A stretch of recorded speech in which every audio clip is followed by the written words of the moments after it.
of Honorable Prime Minister, we have set in motion a practice which didn't exist before. Budgets are placed in the parliament, and post that, the Rashtrapati Bhashan is taken up for discussion. Then there's a reply given by the Honorable Prime Minister. Post that, the budget speech is spoken upon by the members of opposition and also the treasury benches, for which a reply is formally given. Then the parliament breaks for a recess, during which the proposed budget, finance bill and its details, are taken up by the standing committee and the various committees. After that, when the parliament resumes in March, the appropriation and the discussion on the finance bill and passing of the finance bill happens, so that from 1st April, monies are given to the various departments. So actually, there wasn't any outreach in that sense during the session, post tabling of the budget, or even during the recess period. But it was an explicit desire which the Honorable Prime Minister expressed, saying it is all right that you have placed it in the parliament, but it will serve well if all around the country, if the finance ministry's team goes around, explains what the idea is behind the budget, and then when comments are placed, you get from all over the country inputs, which, if necessary, may become part of Treasury's own amendment into the finance bill when it is taken up for discussion. And this idea has actually worked out well, because I think we've had quite a few inputs coming thus far like that on the earlier budgets, which we have, where possible, taken it up as the amendments, even as the finance bill comes for discussion. It has helped to sharp focus, fine tune, and therefore serves a very critical part of the finance bill's passing. And Mumbai being Mumbai, in all these years, the first visit post submission of the or tabling of the budget in the parliament has been the first destination to which the Ministry of Finance goes. And in that, for this year too, Mumbai has taken the precedence and the entire team is here. So instead of giving a long, winding opening statement and no key speech, the budget and its provisions are there before you. Every newspaper and every television channel, other than the think tanks, have found their print and electronic space to give their view on it, on specific aspects for each one of them according to the domain in which they are interested. And all of us in our own way have our own views on the budget. With those expressed views which are out there for all of us to read or hear, and with our own views, when we meet here with the entire team of the finance ministry, I would think it will be only right for me to hear rather than give one more speech. You've heard me 87 minutes giving a speech, which thankfully was the shortest. Thankfully was the shortest in my few budget readings. So I would think I'd leave it there and underline the fact, which is very obvious and but stated for the sake of reinforcing the thought and underlying its importance. Growth is the main focus.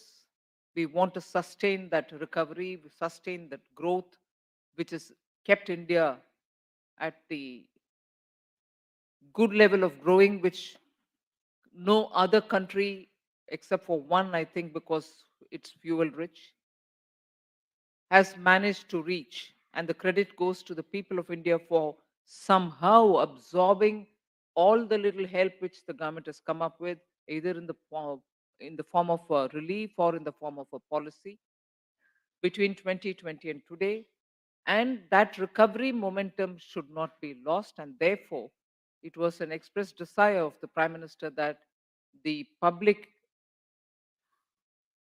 capital expenditure should be kept up, and that is why it has reached double digit 10 lakh crores. That is the emphasis which is before you, and I'm sure that's the emphasis you would have wanted us to keep without undermining the growth potential. Other than that, everything else is all there for you to see. To the credit of the team, I will say that even despite these challenging circumstances and also these difficult times, fiscal consolidation has been kept in mind and also serviced. Therefore, growth on one side, inclusive growth mainly, and fiscal consolidation, both have been well established in this budget, and therefore Mumbai should really be liking it. We'd like to hear from you now. Thank you.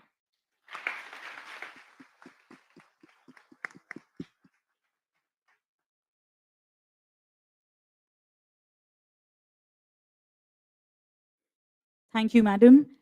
May I now seek the permission of the Honorable Finance Minister to start the session? I now request Srimati Vatsala Jha, Principal Commissioner Income Tax, to moderate the interactive session.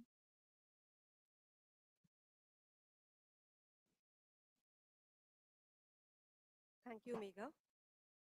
Honorable Madam, Union Finance Minister, Honorable Ministers of State for Finance, Honorable Deputy Chief Minister of Maharashtra, respected dignitaries on the dais, our invitees present today are representatives of premier business associations, various trade bodies, chambers of commerce. We have representatives from banks, professionals. We also have eminent business leaders, entrepreneurs, representing diverse sections of society, including women, and also present are senior officers from both direct and indirect taxes. Before we commence the interactive session, I request a humble request to all the speakers to be brief in making their questions and observations so that we cover as much ground as possible in the time available. Also, a gentle request to avoid any repetitive questions. And another humble request is to keep the questions restricted to the announcements made in the annual budget 2023. Madam, I seek your permission to begin the interactive session. May I invite our first speaker, Mr. A. Bala Subramanian from Association of Mutual Funds in India.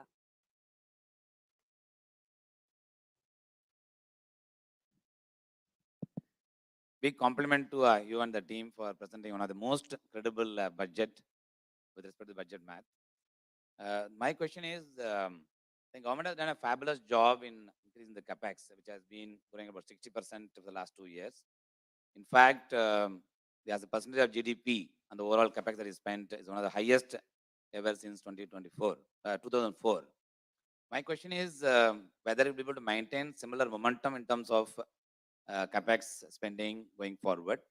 Second, with related to the funding related to that, there has been a discussion about asset monetization in addition to the PSA divestment. Will there be any plan in order to take care of the funding? Then second question, especially related to the bond market. Of course, as you rightly mentioned, the fiscal deficit is the most welcome step, and also the roadmap that has been given in the budget, which is 4.5% for the next 3 years. The related question to the bond market is there has been discussion about including Indian bonds in the global bond index. There has not been any mention about that, whether it's been shelved or will still be pursued at the right point of time in the future. Thank you. Should we take a few questions at a time and reply instead of going one-on-one?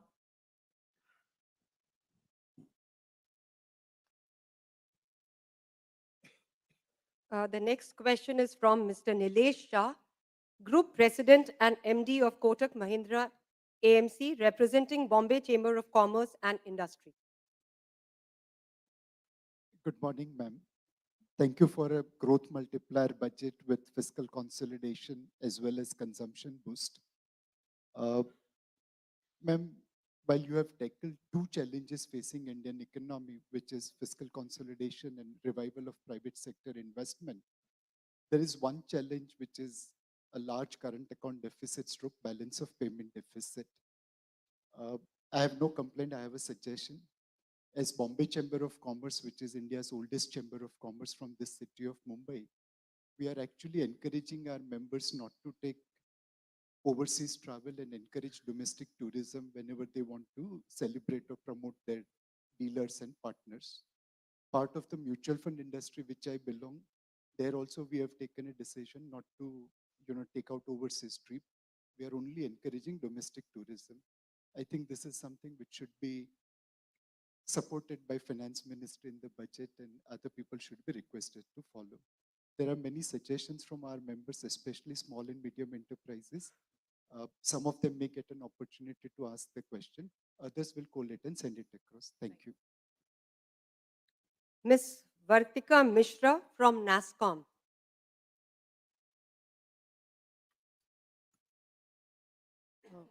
First of all, thank you, ma'am, for giving us this opportunity of having this interactive session on behalf of NASSCOM and all the industry members.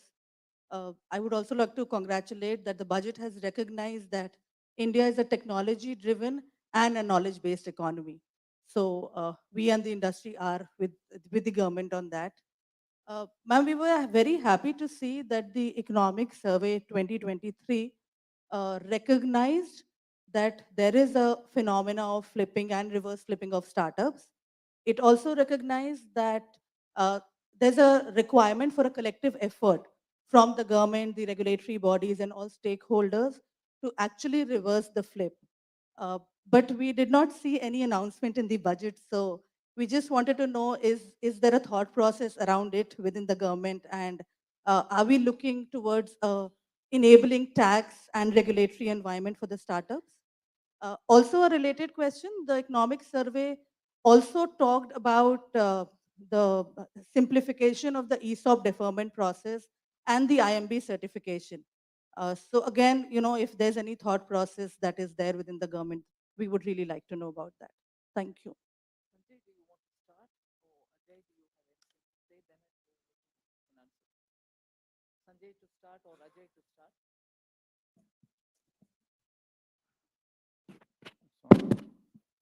I'll take up the first one, which President of Mutual Fund Industry Association has mentioned. Sir, you are talking about whether we can keep the capex high even in the coming years. We have just concluded one budget session and one budget exercise, but the idea is to keep the growth momentum high, and as the situation evolves, appropriate decision will be taken for the next year. But government is committed to work with the private sector to make sure that the capex and investment in the economy remains at a high level. Your second question, whether inclusion of GSEC in global bond indices, where that one is. At the moment, there is quite a bit of uncertainty at the global level, both in terms of the exchange rate and the interest rate, etc. So this is not the right time to press the pedal on that aspect. When the global markets are a little more uniform, then at that point of time, this piece will have to be picked up again. Thank you. Before I ask Sanjay, I like Mr. Balasubramaniam also to send me one note, if not wanting to elaborate on it now. What is the kind of talk which is going on in your community about investment in private domain? What are the private investors thinking about doing? What are the industry capacity expansion plans? How are those happening? What is it that you're reading? We'd like to hear from you. Because not just increasing, but increasing substantially is the government's approach towards public infrastructure building.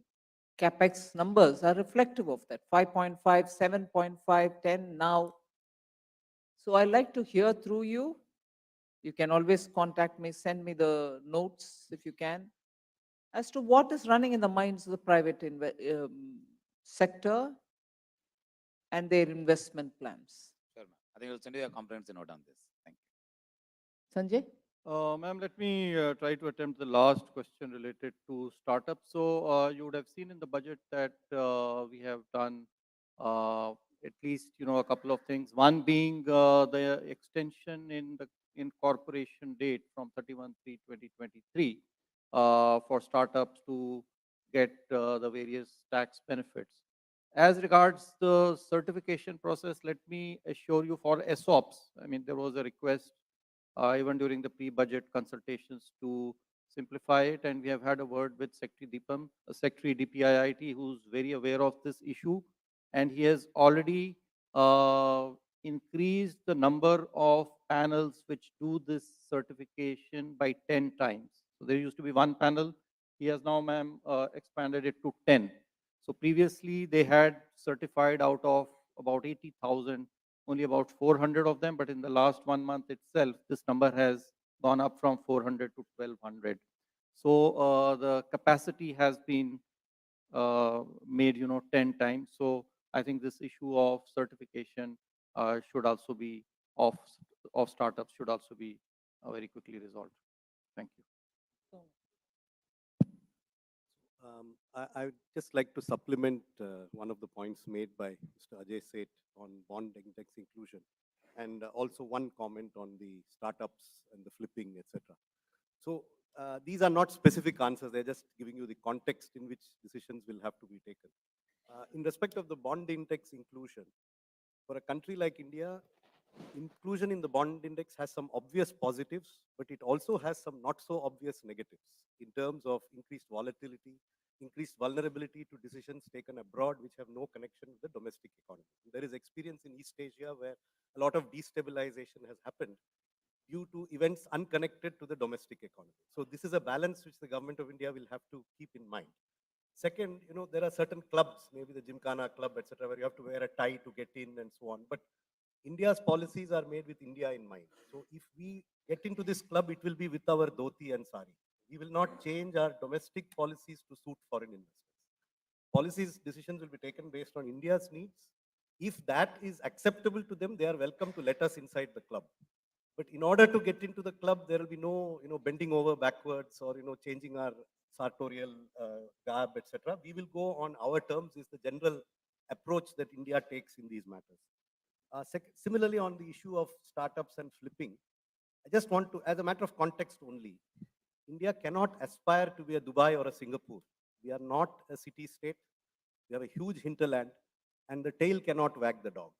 So whatever policy decisions are taken will have to be decisions that are suitable to an economy of this size and this population. And the benchmarks could be countries like the United States or Britain or, economies of that size, which do not have many of the exemptions that many of our startups are seeking. So I'm just giving you the context.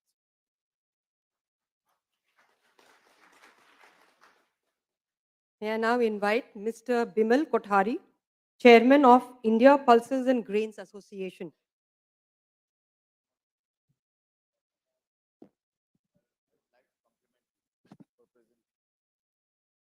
For presenting a robust and solid and growth-oriented and inclusive budget.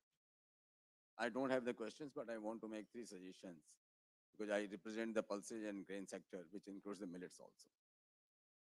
The expression Sri Anna for the millets is really evocative. To make India a global hub for Sri Anna, the Indian Institute of Millets Research, Hyderabad,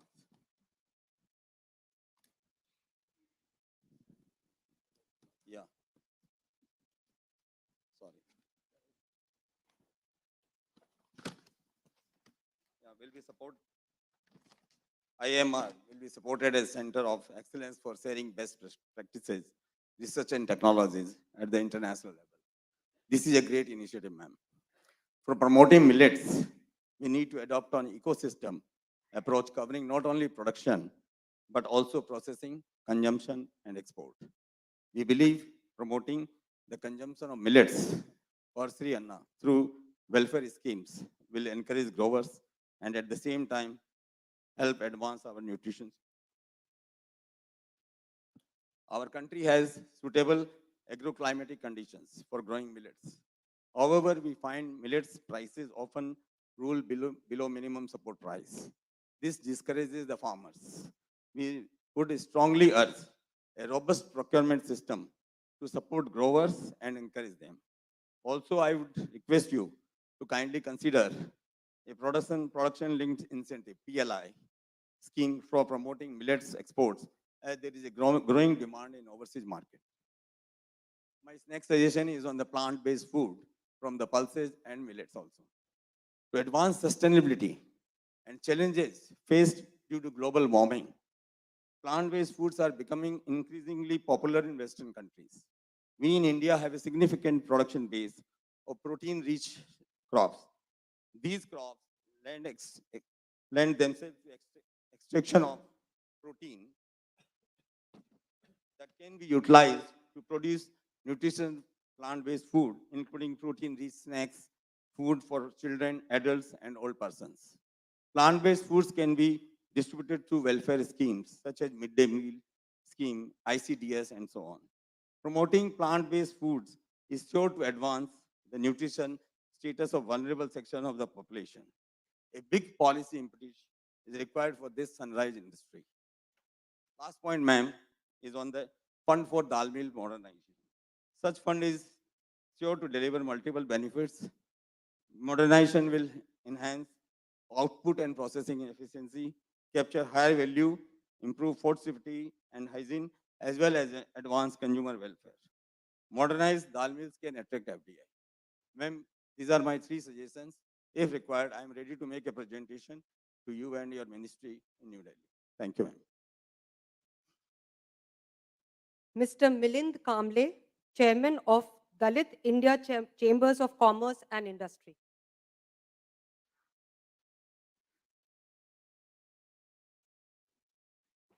Thank you, madam. While presenting the budget, you mentioned the vision, it's a vision of the government for Amrit Kal, is an empowered and inclusive economy. And further, madam, you explained the priorities under Saptarshi, and the first priority is the inclusive development. It means the intent of the government is a very clear for inclusive development. Madam, I'm representing MSME sector.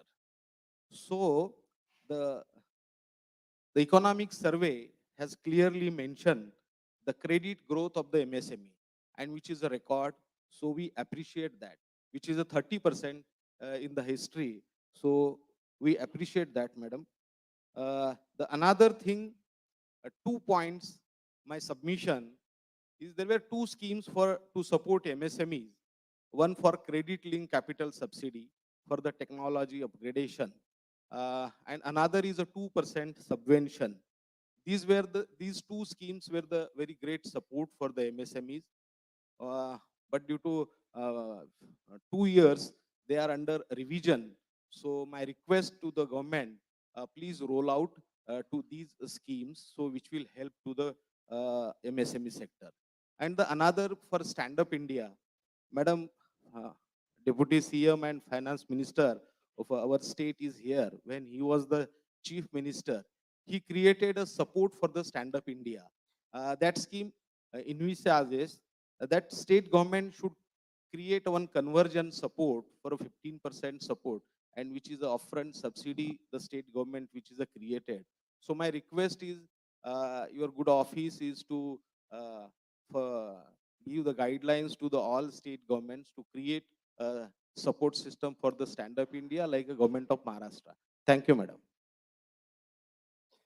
Mr. K. Nandakumar from Confederation of Indian Industry. Good morning, ma'am. It's a very wonderful budget, especially supporting MSMEs. I'm also speaking on MSMEs. The budget specifically dealt regarding contract failure clause. That is, 95% of the amount deducted or not paid for because of any contract failure, delay in deliveries, etc. And it was specifically only for COVID period. My request, ma'am, is just when the 3 phases of COVID is coming down, the Ukraine-Russian war created a lot of havoc with the supply chain, global supply chain. And that has created much more problem for the MSMEs. My suggestion is to include this period of Ukraine also into this COVID and enhance up to 30th April or 31st March 2023. Thank you. Our next speaker is Mr. Rashesh Doshi from the Federation of Association of Maharashtra.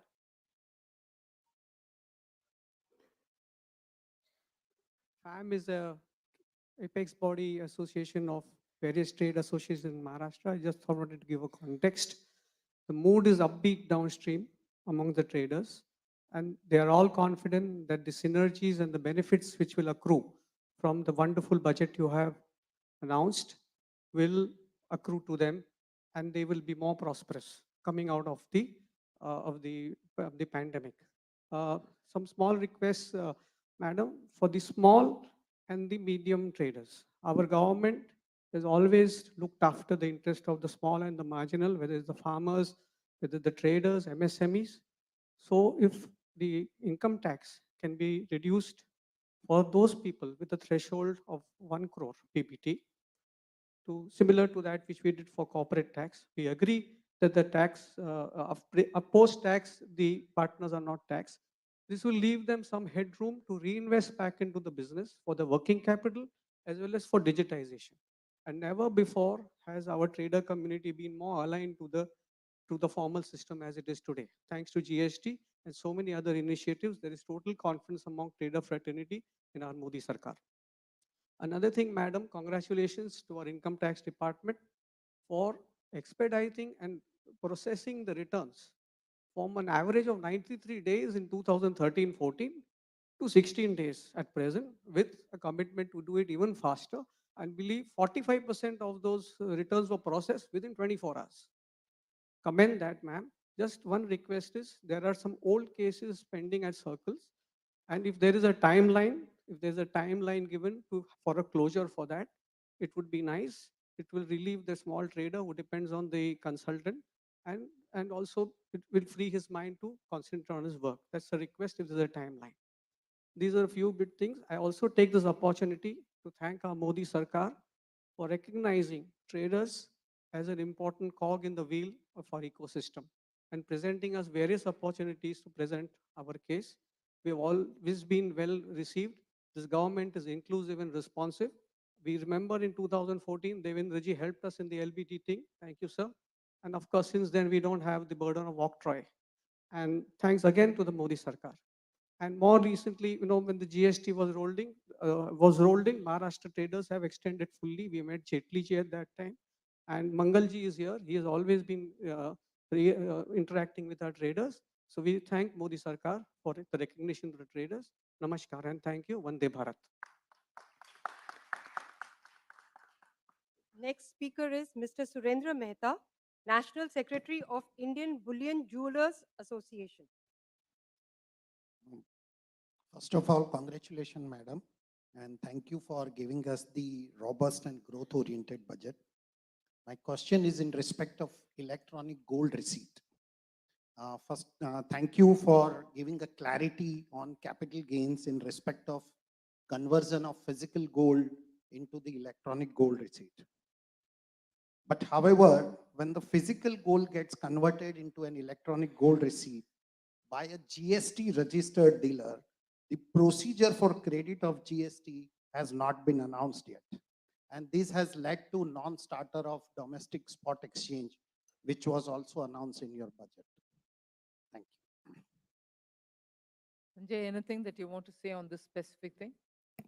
Ma'am, two things. One, the previous request that came that regarding, the traders reducing, the taxation rate in line with that for corporate at 22%. So that I would like to point out, that there is a difference because for companies, there is a double taxation. So with respect to firms, there is taxation only at one place. So let's not try to compare the two.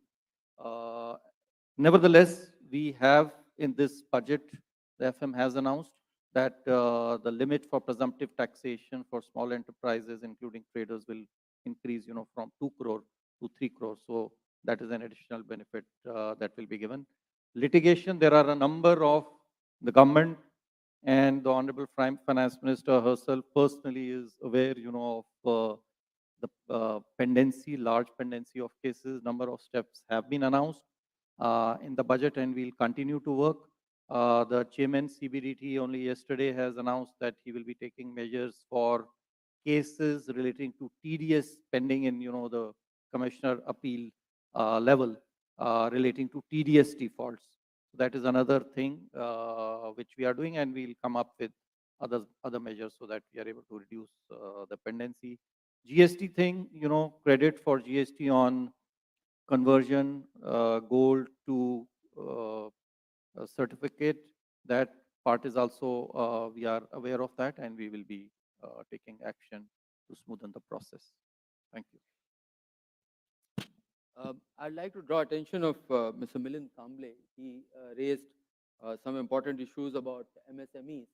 Sir, I would like to bring to your notice a very important announcement which this budget has, implementation with a firm commitment to start the implementation from 1st April through further infusion into the Guarantee Trust Fund that will lead to an additional credit potential of about 2 lakh crore. Currently, the credit for MSMEs is of the order of about 1.7 lakh crore. That more than doubling that the potential is a huge credit can go. Along with that, the guarantee fee which was being loaded onto the MSMEs, the trust will pick up that burden.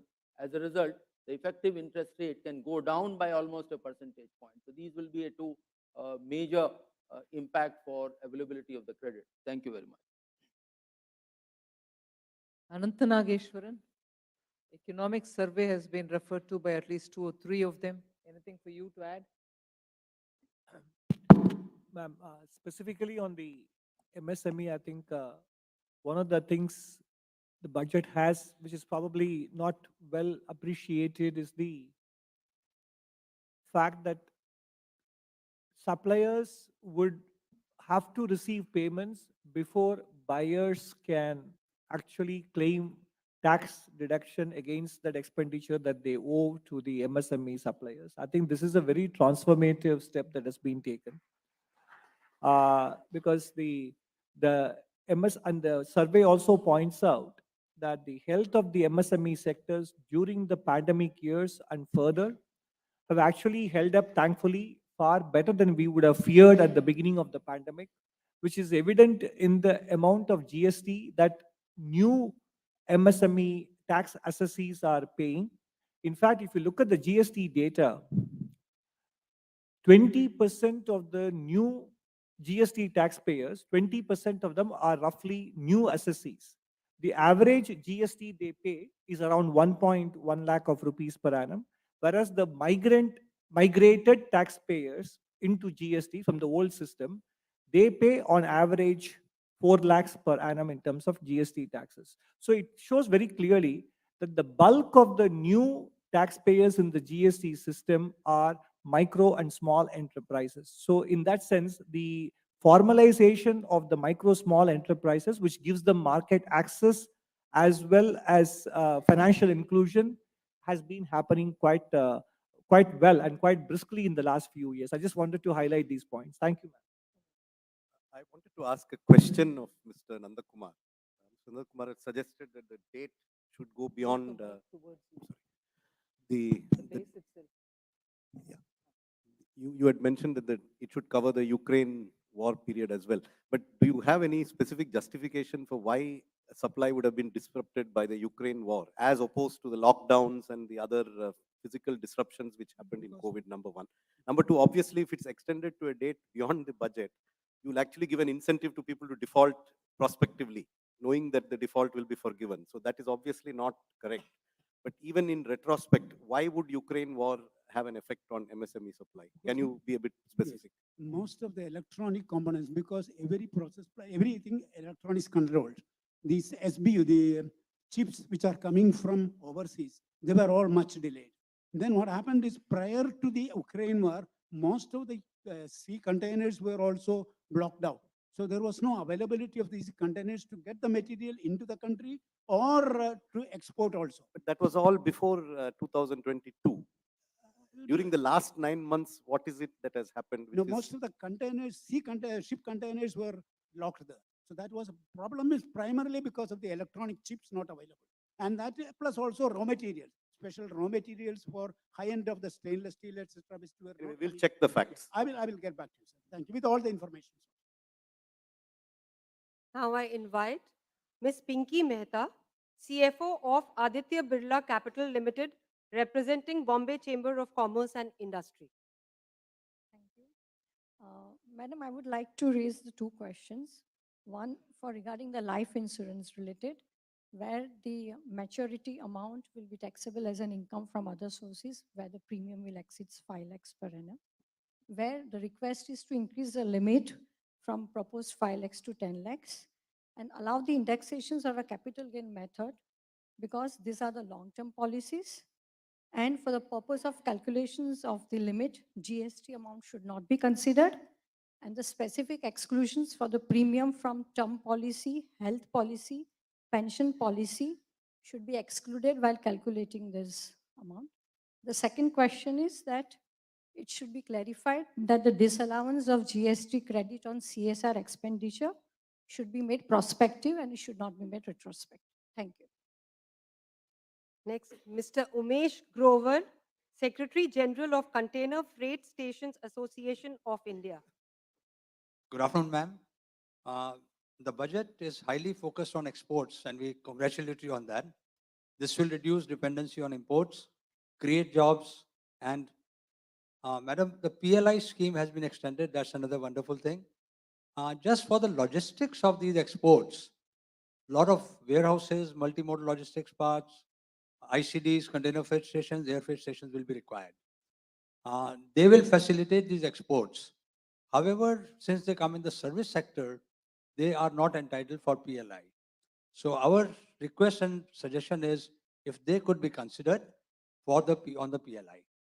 And since creation of these new infra also is highly capital intensive, it takes 2 to 3 years. It creates a lot of employment, and they will facilitate that the exports, what is manufactured, they will ensure that these exports find their way all over the world. Thank you, madam. Next speakers, Miss Ujjwala Singhania, Co-Chair of FICCI Maharashtra State Council.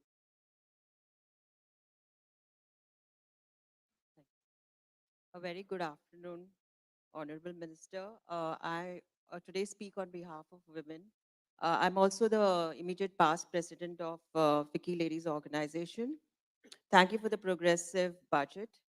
And it was a very welcome announcement of the new savings scheme, Mahila Sangam, Samman Savings Certificate for Women.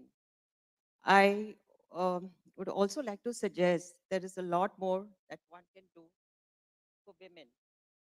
And it was a great move last year for women reservation in boards, defense, politics. I feel we should continue this, but we need to have larger numbers at the top position. For the mid-level, I think the ease of doing businesses, whether it's a small scale or a startup, by giving them more incentives, setting up industrial parks in all different states is very important, which is totally owned by women. Financial aids, etc. At rural level, job creation by skilling. And I feel I feel it is very important that they are given digital literacy and also a huge a loan and how to set up their businesses. I think to end it, I just would like to see the numbers are very important to make an impact. Thank you. Next speaker, Mr. Jayant L. Lapsia, President of All India Liquid Bulk Importers and Exporters Association.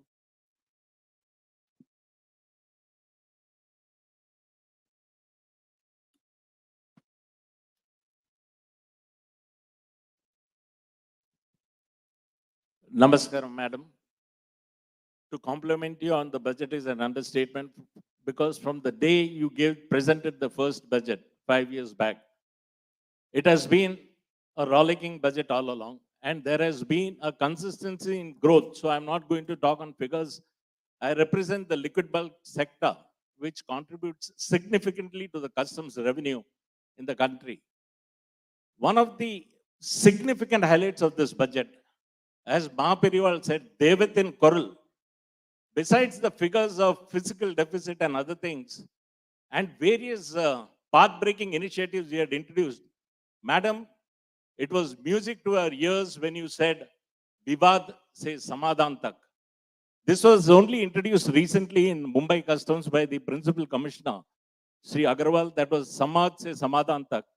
But we were delighted when you spoke of Vivad se Samadhan tak. And our humble request would be to just ensure that it reaches even the investigative departments so that the litigation comes down and the business ease of doing business and also transparency in the governance takes good position and place, and the trade has good confidence in the government. Once again, complimenting you for presenting the 5th budget in succession, and that too brilliant budget. Thank you, madam. Mr. Sunil Sanghai, CEO of Nova One Capital Limited and Chairman FICCI Capital Market Committee. Thank you. Honorable Minister, next day of the budget, one of the newspaper carried an editorial and headline summarized it very well. This is probably the best budget from 2014. So my compliments to you for that. And we all agree with that. You and your team is not only known for a good budget, progressive budget, but also a very focused execution of this. So my request to you would be if you can elaborate on the execution part of this in this year as well, because that's very, very important, particularly the current year is a difficult year. Since it's a revenue department program, I have one question related to revenue, which is finance bill. Angel tax, when it was implemented last year, the Indian funds which are registered with SEBI, they were exempt. This time, there is no similar provision for the foreign funds. Ma'am, what happens for sometimes a premium is paid over the fair value because of the control and other aspects. There is a FEMA guideline also which requires a minimum level of fair value and it can be paid beyond that. In that case, company paying tax may not be appropriate. So I'm sure the thinking must be something else if there's a clarification on that. Thank you very much. Two things. One is, this 5 lakh limit on life insurance. So does it cover the premium paid for other policies, medical, etc.? So, well, certainly it does not. As to whether it covers the GST, includes the GST portion also or not, we will clarify that. As to whether it does or not, we will clarify, because the word used is premium. So it should not include the GST part, but we will clarify that through a circular. The other thing is related to angel tax. The only difference that we have brought in is with regard to its applicability to non-residents. Now we are aware, as you have mentioned, that there is, other than startups, first of all, for startups, it is not applicable. So that doubt has already been cleared. But there can be cases of other than startups, and we have, as I mentioned, we have just brought them at par with residents.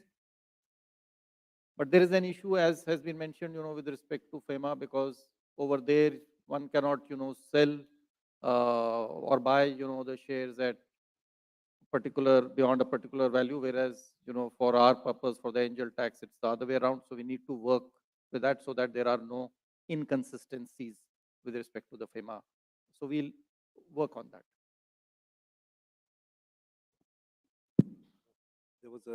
There was a question on the execution of the budget. So I'll just make 2 points. One, some of them relate to policy aspects such as regulatory reviews and many other aspects. They will obviously take the time which they have to take, but they will be initiated very soon. As regards the specific actions which are to be taken by the government, action is already underway. The planning for the enhanced central capital expenditure is already underway, and all the concerned ministries will be ready to spend it from April 1st when the new financial year commences. As regards the state capital expenditure, the enhanced provision of 1,30,000 crores, the guidelines have already been issued day before yesterday. So the states have been made aware of the amounts which each state is entitled to and the different windows under which that amount can be claimed. So it has already been communicated, and we are expecting the state governments to send their first batch of requests even before March 31st, so that it can be released as soon as the financial year begins. As regards 2 of the Vivad Se Vishwas schemes, one for the refund of 95% of forfeited amounts, and the other regarding the the standardized scheme for settlement of arbitral disputes. On the first one, the guidelines are expected to be issued next week. It will include a system by which the MSMEs will apply through the GEM portal. That will take a little more time, but it will be operational very soon. The guidelines will be issued most probably in the coming week. The draft scheme for the second scheme, which is the arbitral awards, is also likely to be published next week. We are deliberately publishing it as a draft so that we can solicit the comments from industry on the scheme and take them into account before the scheme is finalized. That also we expect to operationalize in the new financial year. And similarly, the budgets of the different departments for different schemes, they are aware of their budgets, they are already making the plans, and our instructions from the Honorable Prime Minister and Honorable Finance Minister are that it is our job to see that as far as possible, expenditure is front-loaded into the first half of the next financial year, and we are taking all possible steps to do that, and every ministry is already on the job, and the Niti Aayog is coordinating this effort to see that expenditure is front-loaded into the first half. Thank you.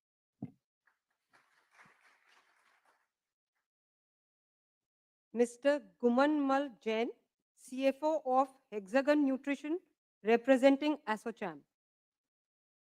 First of all, I would like to congratulate to the government for the holistic budget covering all the societies and industry of the India, and looking to for the 2030 growth story of the India. One sector, the PM Modi last year announced that we will try to recover try to rise fortification, and the nutraceutical industries is not covered in the budget. So some PLI or some product link incentive or some capex incentive should be announced to the in the budget so that the nutraceutical industry can encourage the industry and recover the malnourishment in the children up to 20 years. And the second is the ATC is not covered in the new tax regime. So most of the people, especially lower middle class, will not encourage to invest in the LIC or etc. So fund may be shortage or government may not receive the funds for the low cost funds from the middle class. So how it may cost increase to the government. Thank you. Next speaker is Mr. Sudhir Kapadia. Ma'am, 1 minute. Yes. So just a response to this, I would like to make one clarification here.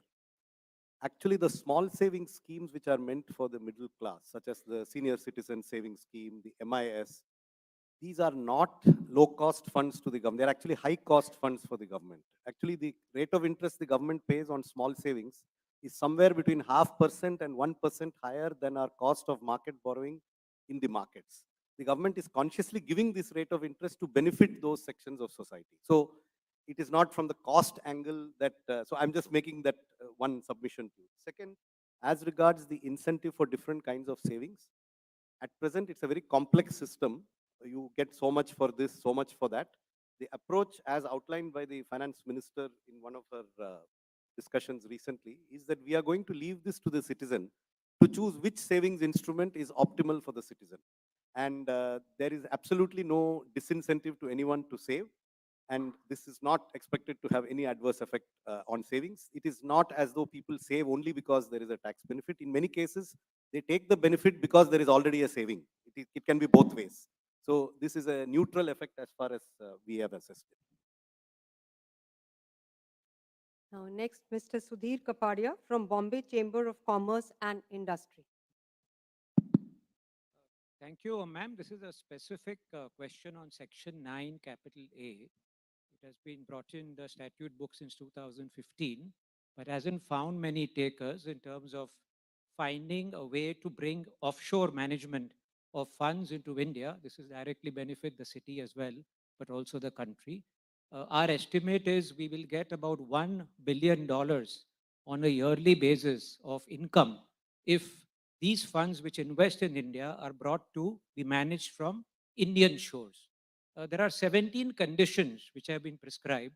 3 or 4 of them are absolutely impractical. And the suggestion was that if we can relook at those, it will really unleash this opportunity for the country. Thank you. Next speaker, Mr. Shikhar Chand Jain, President of Hindustan Chamber of Commerce. Namaskar, ma'am.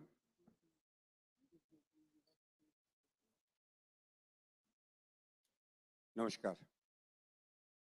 आपके द्वारा दिया गया budget बहुत ही सुंदर और सर्वजन हिताय और भारतीय हमारी अर्थव्यवस्था की प्रगति के लिए मील का पत्थर होगा, इसके लिए बहुत बहुत बधाई देना चाहता हूँ। मैं टेक्सटाइल ट्रेड और इंडस्ट्री से जुड़ा हुआ हूँ। हमारी समस्या कोविड काल में व्यापारियों के लिए, इंडस्ट्रीज के लिए आपने ब्याज का मोरेटोरियम दिया था, स्थगन दिया था, और जिससे बाद में बैंकों ने पैसा वसूल भी कर लिया ब्याज का। अब जब पूरा देश ही बंद था तो उस समय हमारा टर्नओवर तो घट जाना था या शून्य हो जाना था, और उस काल के लिए अब बैंक कहते हैं कि आपका टर्नओवर घट गया तो हम आपकी उतनी लिमिट कैसे रखें, हम आपकी लिमिट घटाएंगे। दूसरी बात, आपकी रेटिंग घट गई तो हम आपकी ब्याज बढ़ा देंगे। अब जब जिस समय हमें अपने व्यापार को, अपनी इंडस्ट्रीज को सुदृढ़ करने की आवश्यकता है, उस समय बैंकों का ये व्यवहार तो हमें बिल्कुल अनुचित लगता है। मैं आपसे यह विनय से अनुरोध करता हूं कि इस समस्या का समाधान बताएं। धन्यवाद।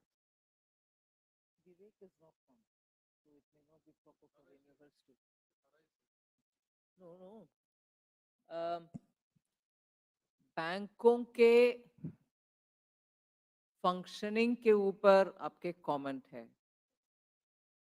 सरकार में बैंकों के नियंत्रण करने वाले अधिकारी तो मेरे साथ नहीं आए क्योंकि उनके घर में कुछ personal no no wait a minute मुझे ये सुझाव चुप से पहले दिया, मैंने सुना भी, मगर उनको लगता है कि मैंने नहीं सुना। वो उनके मतलब इस तरफ और इस तरफ के सुझाव ये है कि बैंकों के वरिष्ठ अधिकारीगण इधर है, उनसे बात करवाइए।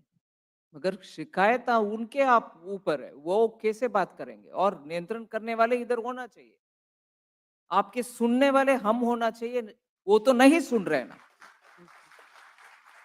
सो मैं जानबूझ करके मेरे अपने भाषण दे रही हूँ, मगर फिर भी उनसे दबाव देखिए, नहीं नहीं उनसे बात करवाइए, उनसे बात करवाइए।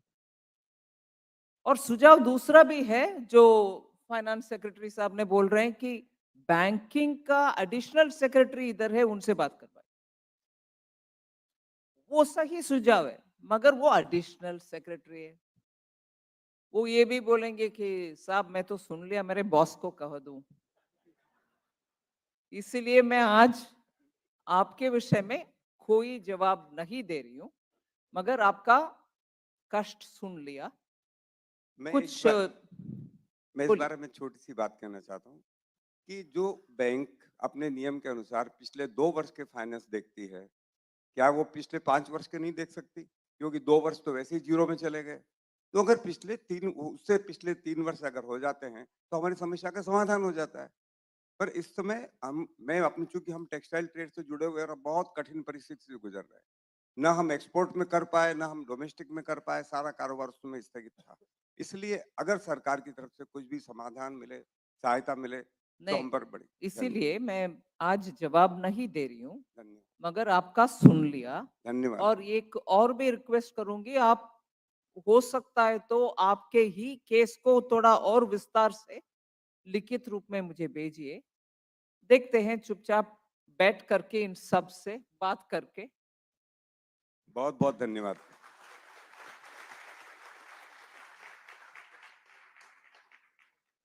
I now invite Mr. Samir Soumya, IMC Chamber of Commerce.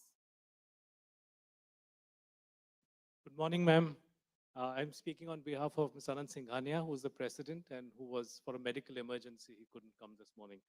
Ma'am, I want to compliment you on a fantastic budget. Ma'am, it was inclusive, comprehensive, and green, moving towards sustainability. And the breadth of talking about organic farming to digital agriculture infrastructure, coming on the heels of the ONDC or the UPI Aadhaar, is tremendous, including the libraries and the work of Karigar handicrafts. So compliments. I really think the vision you've articulated deserves great applause. Thank you, ma'am. Ma'am, we really appreciate that the budgetary regime over the last so many years that we've seen is leading to greater predictability. And we are moving towards a much more stable regime. Our requests or suggestions are, just like you have mentioned to him right now, if we have some comments or views on the amendments for the direct tax amendments that you have made, is there a way in which we could have a platform like you're doing today where we could address them so that there is a better way to communicate if we have some detailed suggestions? Is there a what? No, when you're making amendments in the direct tax regime or the indirect tax regime, a way in which we could, right now you're putting them with the finance bill. Is there a way in which we could communicate our suggestions with you in detail if we have comments on the various amendments made? There's never been a stoppage. There's never been a hurdle. You're welcome to do it. Okay, so then and now and in the future. Okay. Just feel free to write. Okay. Thank you, ma'am. Next speaker, Mr. Khalid Khan, Vice President of Federation of Indian Export Organizations. Thank you for giving me this opportunity, ma'am. As the apex body of exports from India, we would like to congratulate you on this path-breaking budget, which not only gives a fillip to the domestic market, but also has an eye on the international arena. Ma'am, we have a couple of suggestions to make in this budget. First of all, is drawing a roadmap for developing an Indian shipping line for global repute. Madam, Indian exporters have done reasonably well despite the headwinds in global trade. We expect to end the fiscal year with exports between 440 to 450 billion. In the 2021, India remitted US dollars 84 billion as transport freight charges to foreign shipping companies. As the import moves towards $1 trillion exports, the freight charges will go up to US dollars 125 to 150 billion. Since Shipping Corporation of India is being disinvested, we request you to encourage to develop an Indian shipping line for getting a share of about 25% of this business in the next 3 to 5 years. Little tweaking in tax rates will encourage ships to be registered in India and the Indian shipping lines. I will request you to kindly look into this issue to make it India Atmanirbhar in shipping sector. Ma'am, our second point is increase in subventions for MSMEs. The budget has increased the outlay of interest equalization scheme by 23%. Since the global trade is slowing down, there is a scope to provide deeper subvention under the scheme to make our exports further competitive. Just hold on there. I'm not against giving subsidies, but I also want you to tell me something which I'm not an exporter, I want to understand. So the question might sound a bit, oh my God, this woman doesn't even understand this much. I'm purposely asking you, I don't understand. I want you to tell me. Yes, ma'am. If the intention is to promote greater exports, in a normal circumstance, give incentive, give more and more incentive makes sense. From your side, that is. Yes. But now when it is globally recognized that there is a recession in those geographical jurisdictions which normally are our markets, from where emanates the demand for India's goods.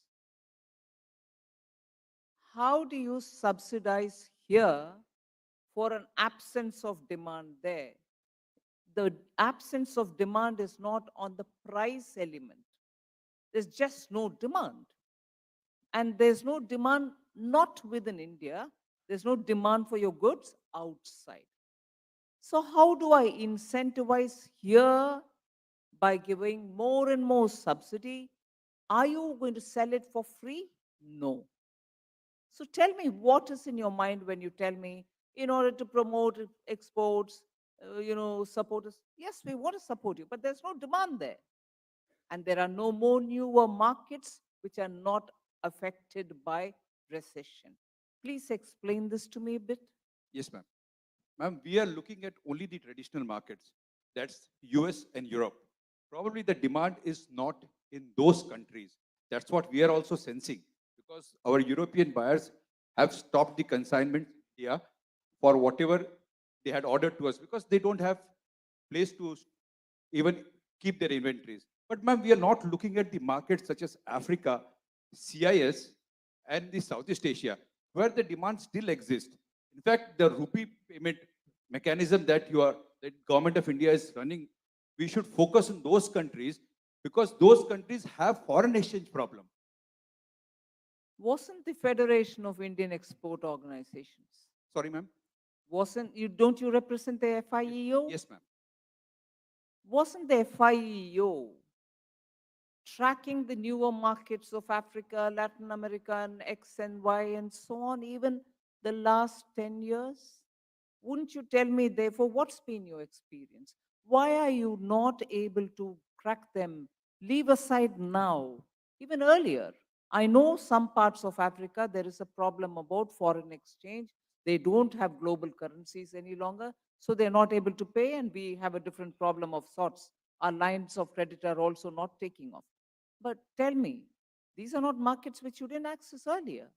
We have been doing that, ma'am. Yes. So, but let me understand this. Yes, ma'am. But the important markets that the exporters were focusing, as I told you, is the traditional baskets of US and Europe. Those markets have been facilitated, ma'am, but a lot of support still needs to come from the Commerce Ministry to us. And we are sure we will do that, sir. From Government of India to us. Yes, ma'am. Okay. Thank you, ma'am. Yeah. Our next speaker, Mr. Anant Goenka. Just one clarification, this issue, ma'am, which was raised by Mr. Kapadia on the Section 9 conditions, some of them being onerous. I think the one condition which is being mentioned is about the 5% limit on the funds of residents. So, well, this particular section, Section 9A, has been brought in specifically for foreign funds, funds by non-residents. And so if we exclude, this particular condition, then we'll in fact, there can be, cases for round tripping. So that's, our concern. And that's why, we don't want to actually remove this condition because this is essentially for foreigners. Mr. Anant Goenka, co-chair of FICCI Maharashtra State Council. Nirmala ji, I'm going to take one step.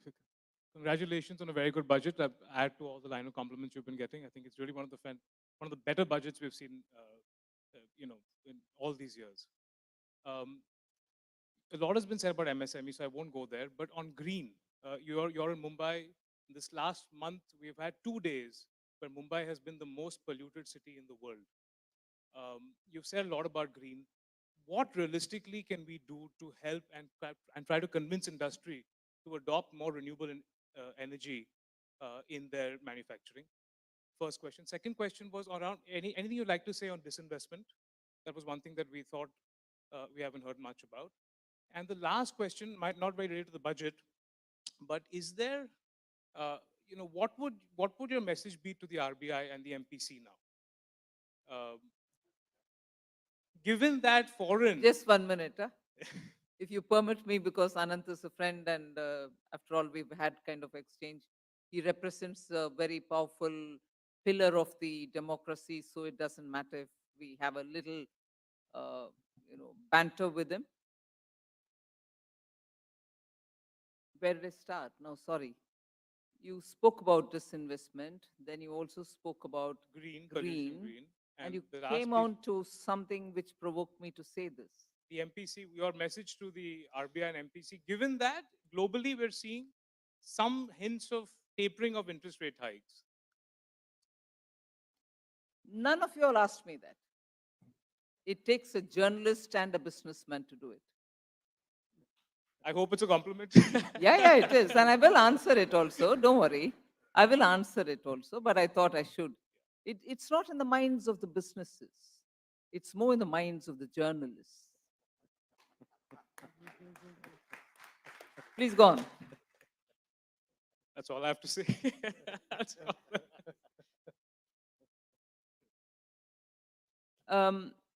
The concern that you've expressed about green, I fully appreciate it. There was a time when we thought very landlocked kind of cities and towns are the ones which suffer from very severe air pollution and so on. I take the example of Delhi, which is unfortunately severely affected. And also very many solutions are being discussed. But we've not seen considerable progress. And there was also this feeling from people like me who come from states which have coastlines, and therefore Mumbai, that the sea does the good cleaning job for us every day. So by the evening, you get fresh air and so on. But this time, Mumbai has suffered, despite the sea and so on. So I think to answer the question, the budget does speak about it. It's not just speaking about greening ourselves. It's not speaking about transitioning into um, from fossil fuel to renewable. It's also talking about waste management. How you treat your liquid wastage. How do you really get to the stages of cleaning that up so that that doesn't add to pollution of a different sort, but yet pollution. Dry waste, humongous waste in metropolitan cities where our population is such that there's a disproportionate planning for managing dry waste also. You end up having huge piles of dumps, which themselves generate certain gaseous air, which affect us. So urban planning, and I must, give a word of compliment also for the ministry. When it comes to the question of state borrowing limits, on which the center has a right to broadly direct it, borrowing has been, to a minuscule extent, linked with performance in reform, inclusive of urban planning, waste management, and so on, so many other components. Some states are very good in responding, saying, this is an opportunity for us to clean up and give better air, give a better environment, and so on. But many others don't respond. I don't attribute any malafide, but sometimes they're rather slow in responding to it. They think it's big burden on them. We are not allowing them to freely borrow and so on. But these are ways in which we are trying to incentivize both treatment of waste, better urban planning, and also making sure that effluent treatment plants are encouraged. Even if they're common effluent treatment plants, please do it. But do it because they bring a big difference. And I can tell you with my personal experience, as Commerce Minister, I had taken a bit of an initiative, not so much it was my terrain at that time, but because people accessed me and I was speaking to Niti Aayog. You would have heard of a town called E-Road, which also comes in the same belt which produces textile, floor mats, upholstery, and so on. And they also were deeply into dyeing of clothes. And that area has a beautiful river called Bhavani. Bhavani River's water used to be like crystal, sweet crystal, very sweet. I remember in childhood, Bhavani water used to be, you can see it clean. And if you take it in your hand and drink it without fear, you can have a good sip of good water. Today, Bhavani, not today, years ago, decades ago, Bhavani was like, the ink that you fill in your pens. That physically you can see tangibly polluted. And of course, you don't need to drink it at all. Smell it, you're done for the day. You would have had 400 cigarette smoke. That polluted area, it was purely because of all these dyeing units pouring their effluents into the river saying it'll go away. But I was happy the industries there together came up and said, we want to have a updated, they had some effluent treatment plants, but they came together, and luckily at that time, we were very quickly able to ramp up some funds and give them something like 250 crores or something. Don't pin me down on this number, but approximately something of that kind. Today, I'm glad to say the same industry set of cluster people come and telling me, what a relief. It supplies usable water to their households after this. And completely the third level of recycled water is what actually goes very far away somewhere to be disposed of. The city feels very happy because it now has more water for gardening, cleaning, and other things. without the river being affected so badly. And the river has actually revived itself post this. There are so many things which you can come up with solutions. The formulations and policies exist. The moment you come together and say, look, we think this will make a difference, we are here to come and help you. So I would, suggest, Anant, given your position as a leader of business and media, you should mobilize Mumbaikars, and I'm saying this with my Deputy Chief Minister here, former Chief Minister of Maharashtra here, and I'm sure we'll seek their cooperation as well. You mobilize and form clusters for waste treatment. I'm sure the state government will be quite happy to formulate and forward it to the center. And although I'm not from Maharashtra, I respect the state for very many things, inclusive of its literature, language, the dedication it has for music, the various fantastic cultural centers. Maharashtra deserves a lot more. And I'm sure Chief Minister, former Chief Minister, Deputy Chief Minister will forward your, clustered requests. And purely because of my admiration for the state, I'm not an MP from here, I'm not a whatever from here. There are stalwarts from this state. I respect all of them. But still, I'll do my little bit to make sure this is moved fast. Mumbai deserves to have better climate. And I'm very happy you asked this question. Our next speaker is Mr. Nalin Jain. Sorry, ma'am, just 1 minute. Did I miss out anything else you asked me? I went effusively on Mumbai and... right.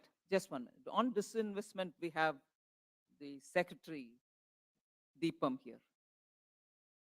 I think the disinvestment, as ma'am also clarified, in one of the interviews, that it's actually an ongoing scheme. This is not something which is new. I mean, this is an ongoing policy, and we have several transactions which have to be taken to the logical culmination. And we also have to be mindful of the markets as well as the interest of minority shareholders. So keeping into this, we are going for a calibrated disinvestment strategy and going ahead with all the transactions. It might help, Tuhin, if you would say those which are in the pipeline and which will find its course. Almost everything which has been approved by the cabinet is in the pipeline. Yes. But which are in the forefront, which are sooner to, it might help to give them a. Now, for example, we have, some other steel companies, like we had NMDC Steel. Now, this is, a brand new plant. It's almost going to be completed. So I think if it is taken out and we have demerged it and we have got expression of interest, so that has started moving forward. In IDBI Bank, we have the expression of interest and we have moved forward, and we are doing it with the help of RBI, proceeding ahead with that. We have got Shipping Corporation of India, where the demerger process is very advanced stage. Similarly, we have BEML, which is there. There's an HLL Life Care. We also have PDIL, a company which is there. So all of these are, moving towards at definite stages. And of course, these are the ongoing transactions which were approved. And as you know, that disinvestment is also a complex process, especially when we are handing over the management control. It involves, a deeper scrutiny of the companies by the potential bidders, and then issues like, somewhere the real estate has to be taken out, and also we need also cooperation from the state governments, and that's very important. In one case, for example, in Nilachal Ispat Nigam Limited, we got excellent cooperation from Odisha government, as a result of which, there was a win-win situation. The workers got paid, everyone got paid, the mill was revived, and now it is on the growth path. So that is also very important when states and central can work together to see that those enterprises, they grow faster post disinvestment. That is the objective, so that the growth and the employment potential of those enterprises are maximized.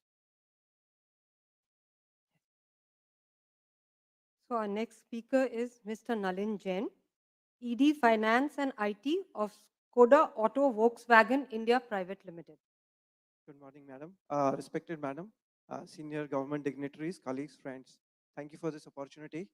I really congratulate you for the wonderful budget that has been presented. We are also thankful to the various initiatives that have been taken by the government, whether it is digitalization, tax reforms. GST was one of the biggest reforms, and I can say that it has eased our lives significantly. There were savings for the industry which were passed on to the consumers, creating a development and growth of the industry. Now, automotive industry also is one of the largest multiplier industry, madam. Close to 25% of the manufacturing GDP of the country is contributed by auto ancillaries, and its related businesses. It also generates a lot of employment. It generates a lot of investments. We are bringing in a lot of technologies from the global our parents into India. All of this needs scale, madam. It needs a lot of scale. And we are continuously now developing towards becoming greener and cleaner. We are investing into electrification of our products, etc. If I now compare, let us say, to China or to the US, we are now third largest, which is congratulations to the government and to the entire industry. But we are a far third, madam. We are close to about 3.5 million annually versus US being 15 million, China being 20 million. So there's tremendous potential for and providing safer cars to our Indian consumers. I respect also the North Minister, Mr. Gadkari, who's bringing in more norms into 6 airbags, seat belts, etc. So for all of this, scale is very crucial, madam. Our request is to look at two aspects, madam, which is the cess which was introduced for a certain period. This will really, if you look at that, it will really develop the industry. It will definitely grow the revenue for the government. It will provide safer and more affordable cars to the consumers. And with that scale, we will be able to grow the industry and create employment and investments into the country. And the second aspect is on the electrification, madam, that we are also investing heavily into the future, and that needs certain consideration in terms of testing vehicles, testing for the market, etc. So these are the two considerations we request you to please look at. Thank you so much. Next speaker is Ms. Shikha P. Gupta, Director, Tax of Hindustan Unilever Limited, representing Bombay Chamber of Commerce and Industry. Good morning to everybody. And a lot has been spoken about what a wonderful budget has been. But, I must compliment the FM and tell her that what a huge admirer I am of hers. And if it is even possible, it's only growing now that I'm sitting in this session. So I had a question on direct tax, which is to do with Section 194R. Ma'am, this section was introduced last year. And this was to tax perquisites and benefits. Now, this year, an amendment has been made to say that even if the perquisite or benefit is in cash, it will be covered under Section 194R. Now, what does this mean for trading liabilities, such as bad debts, which are written off? So, if bad debts are written off, many times it's a unilateral action. And it's simply written off because the receivables are aging in the books and they've been sitting in the creditors' books for a long time. Now, if they've written off, there is obviously a very high probability they are irrecoverable. And there is another section, Section 41(1), where because of the remission of liability, the debtor needs to pay tax on it at some point. Now, the question is, if there is a TDS under Section 194R on this because of this amendment, then it will be a cost to the lender. The lender will have to pay this out of its own pocket. So to that extent, I think a clarification might be needed to say that bad debts are outside the purview of Section 194R. Else it'll be a huge burden on many companies that are dealing with small enterprises where typically bad debts can happen. So ma'am, that was first question. My second question is a huge welcome change has come in terms of increasing or creating this JCIT appeal positions and also announcing that 100 such posts will be created. However, we do see that there also needs to be a requirement to put some kind of a time limit for disposal of appeals at the JCIT and CIT appeal level. We do recognize that it's a quasi-judicial function, so it may not be possible to stipulate a very strict limit, but some guidance is important to basically reduce the pendency.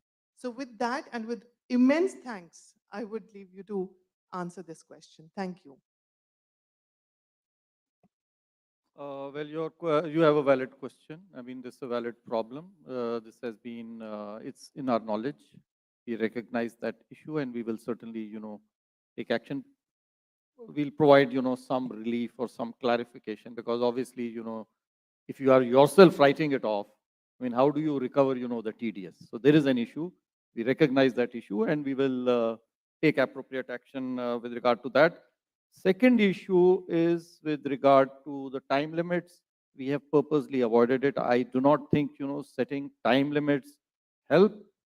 Putting it in the statute only to be flouted, in case we don't provide the wherewithal. And so that's what the finance minister has done in this budget, to provide the wherewithal so that, we don't have to provide limits which our officers are then unable to adhere to. However, I mean, just to supplement that, I think one thing that we may look at is without any statutory time limits, we could look at internal monitoring of the time taken on average and have some norms for the average time that should be taken and then identify those who are exceeding those norms systematically, which we will try to do administratively. Next speaker is Mr. Sanyam Mehra, Chairman of All India Gem and Jewelry Domestic Council. Thank you. Hello. Thank you, ma'am, for having such an excellent budget. And I would like to thank you for doing a lot for the artisans, karigars. We have more than 60 lakhs karigars in our gem and jewelry industry. And the new youth now, which wants to come in the industry, which is going to the other industries, is again coming back to the gem and jewelry industry. I would like to talk about 3 to 4 points, mainly reduction in basic custom duty, which has been our issue since the past many years. There's a difference in 18%, which is more than 10 lakh rupees from India and international markets. The people who want to do legitimate business in our gem and jewelry trade, it becomes very difficult for them. As the other gray market, there is a difference of 4 to 5 lakh rupees at least in the market. So the people who are generally doing business legitimately, there's a lot of difficulty in doing this. There's one other gold monetization scheme. Today, we are importing more than 600 tons of gold from outside India. Under the gold monetization scheme, only 11.1 tons of gold has been able to come in the government coffers. There's more than 23,000, 24,000 tons of gold, which is there in India.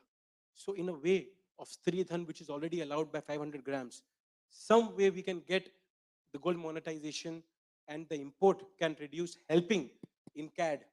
So this is also, I think, where the gem and jewelry industry would like to help. EMI for 22 karat gold jewelry is not there. It is there for mobiles. It is there for foreign travel. But EMI for gold jewelry is not there at this moment. Credit card commission levied by banks is, we are dealing in 4 to 5% margin. When the customer and consumer comes to buy jewelry, there is a huge commission which we have to pay to the credit card companies also. So I think this can also be looked at. There is another issue, 5% or 18% on labor. This issue we are facing last 5 years back. We were made to understand, and the entire industry is falling 5% GST on labor. But somehow there is a confusion now which is coming, and there is no clarity still when we've written many times to the finance ministry also that it is 5% or it is 18%. So there's a huge confusion between us and the authorities. Also, the NRIs coming in, when they are going and flocking and buying jewelry from maybe the other countries, when they come to India, they buy jewelry, which is with the handicraft industry, and generally our jewelry is bought from other countries. So when they come to India, if they can get a provision of getting a GST refund from the airport, where they can buy the jewelry from India and then they can take the refund at the airport, I think the buying can increase from the domestic retailers also. So these are my points. Thank you. Thank you again. Next speaker is Ms. Anjali Bansal, founder of Avana Capital, representing Bombay Chamber of Commerce and Industry.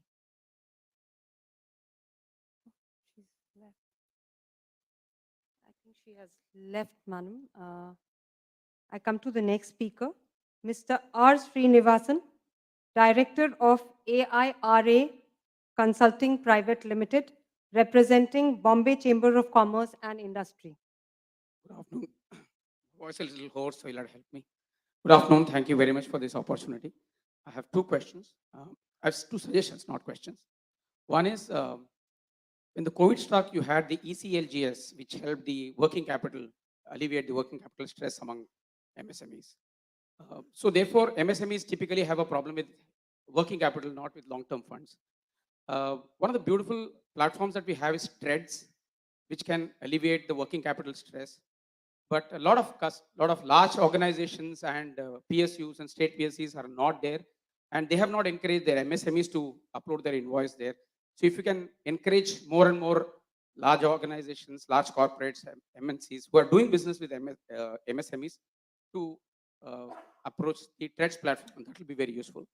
The second is a problem with very, very small MSMEs. Maharashtra being hub of MSMEs, we have Thane, we have Vasai Virar, we have Palghar, where there are very small MSMEs, 5 crores, 10 crores kind of people. But the second generation is not interested in that kind of a business. So they either go abroad or they work in IT firms and things like that. That asset goes waste when the owner decides not to, he cannot pursue it further. So can there be a policy intervention to say some kind of merger acquisition for these kind of companies so that the asset doesn't go waste? But more importantly, they provide a lot of employment for unskilled labor. And if the owner decides not to continue with that, then that entire business, it affects employment. So those are my two suggestions. If you could please take it on board. Thank you very much for this opportunity. Now we'll be taking only a... The suggestion which came that how we can facilitate credit flow or the working capital which can be locked up with the MSMEs.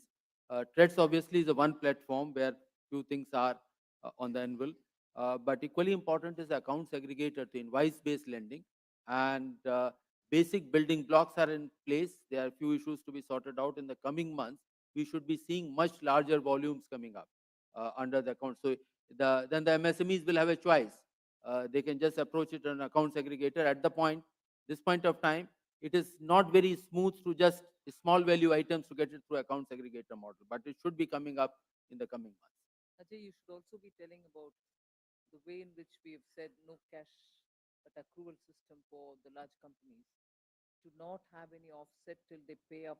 As and when they pay up is when they can claim the offset. This budget has brought it in the part B that unless a large company has paid or if they have delayed beyond 45 days, they can't take it up as an expense for the purpose of income tax.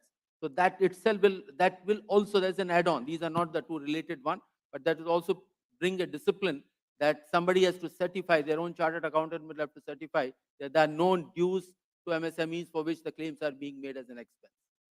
On your point on mergers and acquisitions, are you asking for something in taxation or what is it that you think the government should do?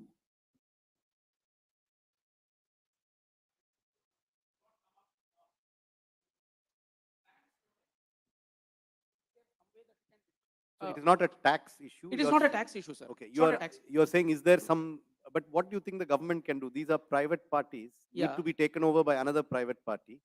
The government has difficulty even doing its own work. Now this you want us to... No, I only want to raise this point. So if there is some way that we can sit down and think, because otherwise that asset goes waste and the employment gets affected. Understood. That's my Thank only you. request. Thank you. No, I think it is it's a fair point that you're raising. But all of us can come up with our own solutions to it. Absolutely. Eventually, it's a question of the fact that there is a unit which is likely to be closed and its valuation will come to zero if nobody is going to encash on it, or, replace the promoter with somebody else. There should be a marketplace for it. Precisely. We should create a base where people who are interested in a particular sector, small unit, can find that it is available. I would think that's the immediate requirement, so that there is a legitimate marketplace created so that people can go and find and then start negotiating with a concerned party. Precisely. That's the kind of thing. Right. Okay. Thank you very much. Thanks a lot. Ma'am, if you permit, on the gems and jewelry, there were some comments and some questions asked. three things I would like to submit over here. The first thing is that, we do not find, we did a study, the GST, CBIC, they did a study spanning a period of over about 15 years or so. And we did not find any correlation between increased or higher customs duties and higher smuggling. So there is no correlation, that we have. And so while duties have been increased, we don't think, that that is going to actually increase smuggling. So this is point number one. Point number two is on GST. Some clarification is needed on the making charges. We will provide that. That's not actually a budget thing. And thirdly, I would like to inform you that you mentioned about GST refunds being made to foreigners. We are working very actively on that, and it will be our attempt that shortly, quickly, we are able to facilitate refunds quickly for foreigners on the GST paid. Thank you. Thank you. So, ma'am, we go ahead with the next. We have just time for one or two questions more. My next speaker is Mr. Praveen Vashisht, Chairman, India of Howden Insurance Brokers India Private Limited, representing Bombay Chambers of Commerce and Industry.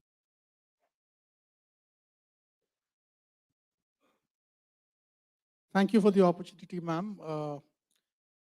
First of all, I want to say how grateful we are to the Department of Financial Services for soliciting comments in December on what we think are very strategic opportunities in the insurance sector, such as introduction of captives and allowing composite licenses for insurers to operate both in the life insurance and general insurance and health segment. I just have a humble suggestion, and this is to promote health insurance, especially amongst retail individual consumers. And this is a request to consider reduction in GST from 18 to 5%, if not for institutional buyers, but for the retail investors. Thank you, ma'am. And now, last but not the least question, Mr. Viraj Kulkarni, CEO and founder of Pivot Management Consulting OPC Private Limited, representing Bombay Chamber of Commerce and Industry. Good afternoon, ma'am. Let me first compliment you on a very amazing visionary announcement that you made. And I'll mention that a little more. So your announcement of creating the Takshila, if I may say so, Takshila of securities market is really commendable. And this is regarding the certification course that you talked about in the securities industry. Why this is important is the industry I come from is of a size $246 trillion across 108 countries. And this industry does not have a certificate course. And I've been discussing with some of the global bodies how to do it. And that's why this announcement, this visionary statement that you made is really going to help us to build skill, cut cost, and probably become what we did with the IT industry. I think that's compliment. And if we can develop this, this can be really great for the industry. The second one I have is with regard to the foreign portfolio investors. In the last 1 year, we have seen the highest number of FPIs coming into the country. Besides, T+1 has made us a global leader. There are a lot of such positive stories about our country. Maybe it's time for us to look at, having a convention like many other countries have, which can be a permanent event.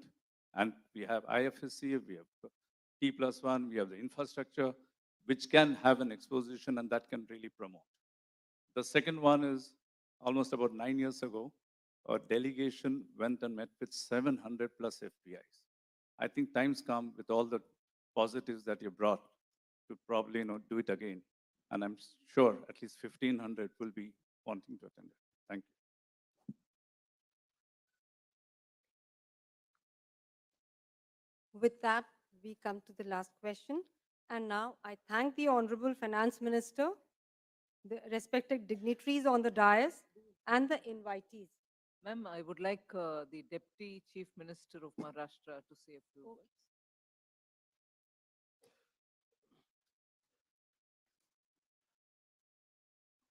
बहुत बहुत धन्यवाद।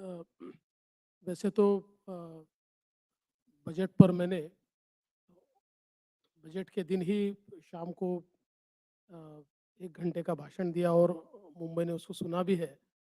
लेकिन since all the stakeholders are here from the different industries, I would also like to compliment on behalf of state government, क्योंकि जिस प्रकार से मुझे ऐसा लगता है कि स्टेट गवर्नमेंट्स को साथ में लेकर अभी केंद्र सरकार काम कर रही है, वो बहुत महत्वपूर्ण है। और विशेष रूप से मैं धन्यवाद देना चाहूँगा जो आपने योजना लाई है, जिसमें आप स्टेट्स को 50 इयर्स का इंटरेस्ट फ्री लोन दे रहे हो कैपिटल इन्वेस्टमेंट के लिए। और मुझे ऐसा लगता है कि वो बहुत बड़ा इंसेंटिव है कि जिसमें हम लोग हमारी जो कैपेक्स रिक्वायरमेंट है उसको भी पूरा कर सकते हैं। और उसमें आपने जो टाइम लिमिट रखी हुई है, जिसके कारण हम लोग बिल्कुल स्टिपुलेटेड टाइम में उसको खर्चा कर रहे हैं, तो मुझे ऐसा लगता है कि इससे बहुत बड़े पैमाने पर जो हमारा कैपिटल निवेश है वो भी बढ़ रहा है। और उसके साथ साथ मुझे ऐसा लगता है कि अलग अलग योजनाएं जो तैयार की गई है विशेष रूप से राज्यों के लिए, मैं ऐसा मानता हूँ कि अब राज्यों को वो किस पार्टी का राज्य है इसकी ओर न देखते हुए जो परफॉर्म कर सकता है उसके लिए योजना तैयार हुई है। और इसलिए हमारा तो प्रयास यही होगा। आप सुबह भी मेरी बजट की बैठक हुई तो मैंने मेरे अधिकारियों को यही कहा कि अब इतनी अलग अलग योजनाएं केंद्र सरकार ने घोषित की है, सबसे पहले अपने प्रपोजल्स उसमें दीजिए ताकि ज़्यादा से ज़्यादा हमारे प्रपोजल्स मंजूर होकर आए और महाराष्ट्र को ज़्यादा से ज़्यादा बेनिफिट ये उसके माध्यम से मिले। और मुझे लगता है कैपिटल इन्वेस्टमेंट 10 लाख करोड़ ये शायद 2-4 साल पहले हमने कभी सोचा ही नहीं था कि हम we would be able to achieve this. और ये दिखाई पड़ रहा है ज़मीन पर। और इस साल मुझे लगता है कि केंद्र के साथ साथ राज्यों को भी बहुत मेहनत करनी पड़ेगी, क्योंकि आप पैसा तो दोगे लेकिन अगर हम खर्चा नहीं कर पाए तो मुझे ऐसा लगता है कि that will go waste. So I would like to assure you on the behalf of government of Maharashtra that we are absolutely ready, we are very keen and जो जो प्राइम मिनिस्टर साहब का विजन है और आपका vision है, उस vision के साथ महाराष्ट्र बिल्कुल तेजी से आगे बढ़ेगा। Thank you.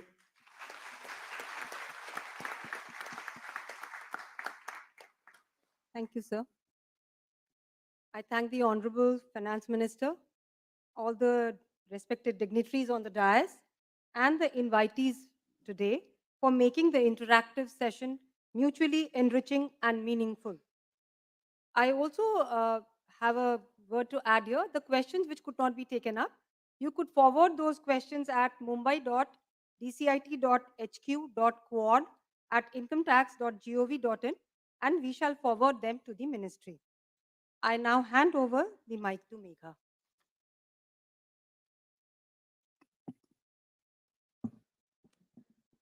I thank the Honorable Finance Minister, Shrimati Nirmala Sitharaman, Honorable Minister of State Finance, Shri Pankaj Chaudhary, Honorable Minister of State Finance, Dr. Bhagwat Kishan Rao Karad, Honorable Deputy CM of Maharashtra, Shri Devendra Fadnavis, the dignitaries on the dais, Member of Legislative Assembly, Shri Mangal Prabhat Lodha, and all the distinguished invitees for a very fruitful, productive, and engaging session.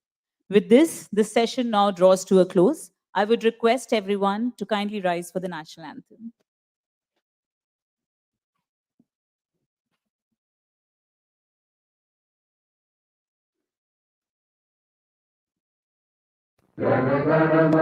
अधिनायक जय हे भारत भाग्य विधाता, पंजाब सिंधु गुजरात मराठा द्राविड़ उत्कल गंगा, विंध्य हिमाचल यमुना गंगा उत्कल जलधि तरंगा, तब शुभ नामे जागे तब शुभ आशीष मांगे, गाहे तब जय गाथा। जन गण मंगल दायक जय हे भारत भाग्य विधाता। जय हे जय हे जय हे जय जय जय जय हे।